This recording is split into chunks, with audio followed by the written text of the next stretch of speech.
Que son âme repose en paix. C'est parti pour la 7e édition du Salon international de l'immobilier et de l'habitat Festimo. Le salon vous donne rendez-vous jusqu'au 12 mai prochain au CTF de Lomé.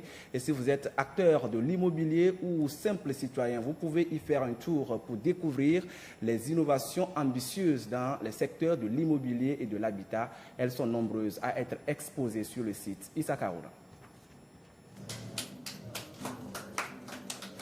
La 7e édition du Salon international de l'immobilier et de l'habitat.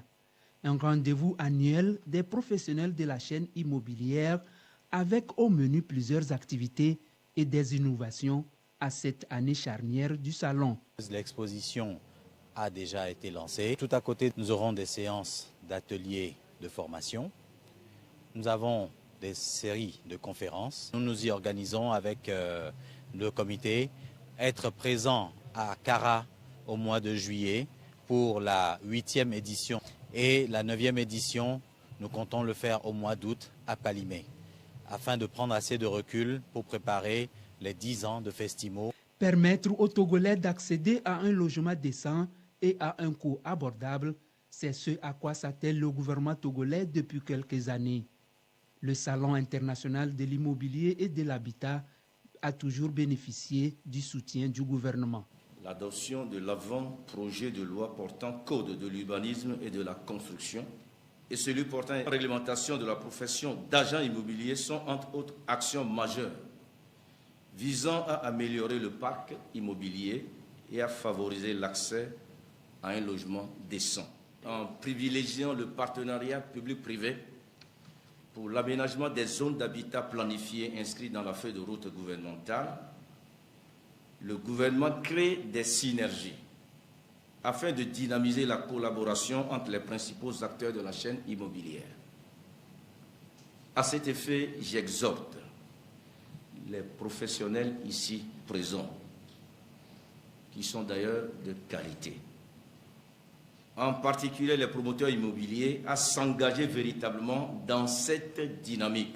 Une visite des stands de la délégation officielle, ensuite pour découvrir et toucher du doigt le savoir-faire et le génie créateur des acteurs du secteur de l'immobilier et de l'habitat. Le salon prend fin le dimanche 12 mai prochain. Le souhait aujourd'hui de bon nombre de Togolais, c'est bien de disposer d'une maison, ce qui est tout à fait normal. Mais il est important de le faire en respectant les normes. L'un des documents nécessaires, c'est bien le permis de construire. Pourquoi le permis de construire s'avère indispensable? Les éclairages avec Issa Karouna. À l'instar de l'acte de naissance pour un individu, le permis de construire constitue un document indispensable pour la vie d'un immeuble.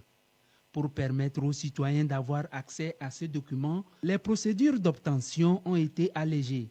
Malheureusement, beaucoup de citoyens ignorent encore l'importance de ce document qui présente pourtant des avantages. Avoir le permis de construire, c'est un plus. Lorsque vous voulez évaluer votre bien et que vous avez un permis, vous avez beaucoup moins de travail à faire pour évaluer votre édifice ou votre bâtiment. Déjà, le permis vous donne déjà le descriptif, la valeur même de ce que vous voulez construire et ce qui a été autorisé. Et vous pouvez aussi faire poids de manière juridique lorsque vous avez à faire des démarches dans ce sens-là. Vous avez aussi une certaine assurance. Quand votre bâtiment va naître, il aura ces papiers qui conforment, qui dit que vous avez été autorisé de le construire, y compris aussi tous ces documents techniques qui vont avec. L'obtention du permis de construire suit un processus.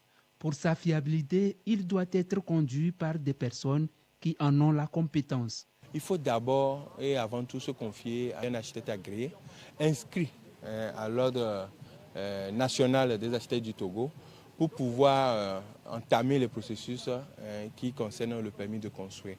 Et maintenant, à travers l'agréé, vous avez la demande qui se fait avec les documents techniques et les documents administratifs qui vous concernent, et le processus est lancé.